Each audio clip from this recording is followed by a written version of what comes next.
Right, this is just a quick video in response to a couple of fatalities that we've had on the Broads lately.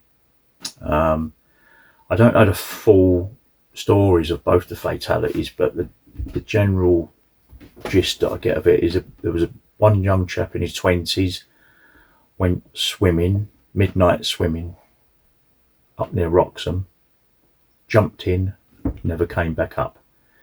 And the other was a 50-odd-year-old man, fell in at Great Yarmouth and was washed down by the tide and drowned.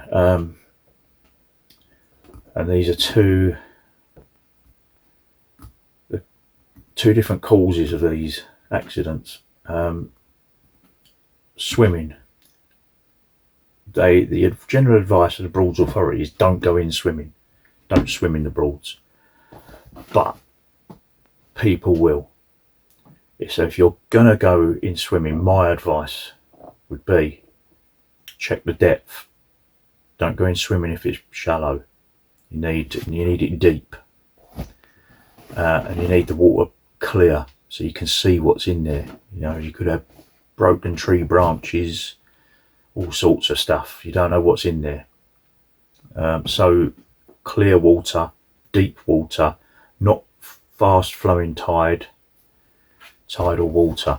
So up the upper reaches, especially up the northern end, they tend to be very shallow. You might have 5 foot of water and 2 foot of muddy silt.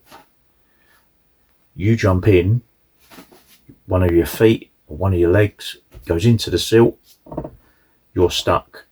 You're not coming back up. It's going to hold you under the water. You're not coming back up. So never jump in. If you're going to go in, never jump in. Lower yourself in. Don't go in surely don't go in at night as well, especially. So that's one thing. The second one is the falling in, the chap that fell in. If you are in and around Great Yarmouth, wear a life jacket, for God's sake. If you see the tide race out of there, you know if you fall in there, you're a goner.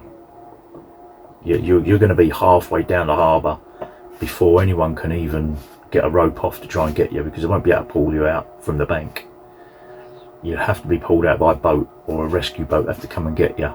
So you need something to float. You need a life jacket, or if you witness someone going in, get a ring, a life ring to them as quickly as possible. That's your first thing, quickly as possible. Now regarding falling in, I think it's down to 2 hazards really. That's trip hazards and step offs. Trip hazards on and around boats. The trip hazards everywhere. Health and safety would have kittens.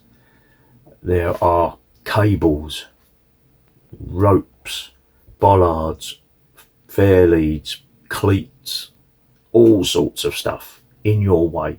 Uneven decks, filler caps, hatch covers, all sorts of stuff in your way, just waiting for you to trip over it. And the other thing is step offs. Step offs are particularly dodgy, particularly dangerous, because in your normal everyday life,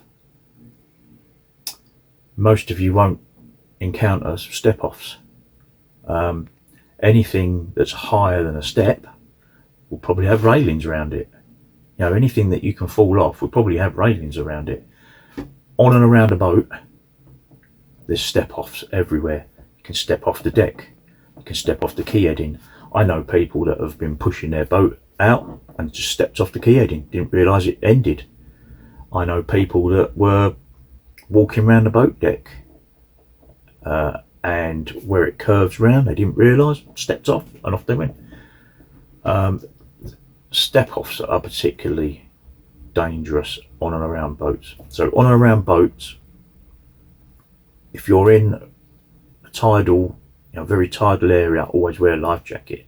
Or if you're not, if you're getting off to go into town, be extra careful.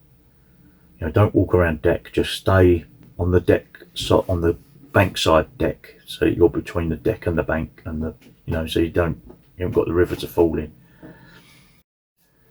So yeah, step off. So step offs and trip hazards.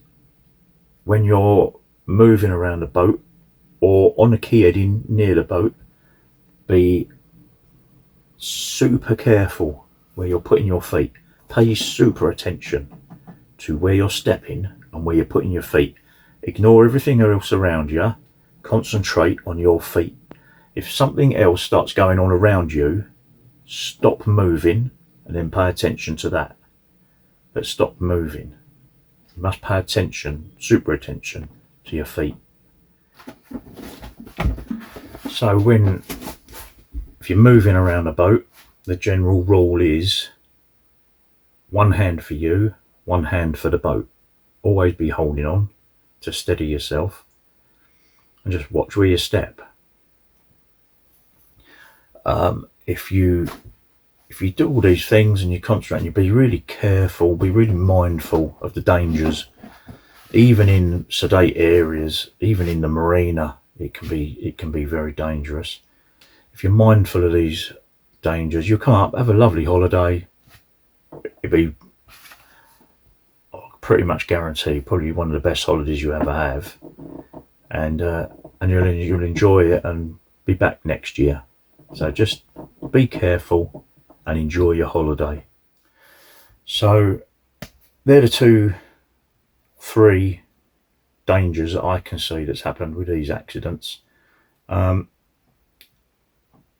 If you can think of other stuff, if you're watching this, you can think of other dangers, please put it in the comments. Help everybody out, share this stuff, help everybody out, and don't forget to look out for us on the river. If you see us out, give us a shout and a wave. See you on the next one. Bye.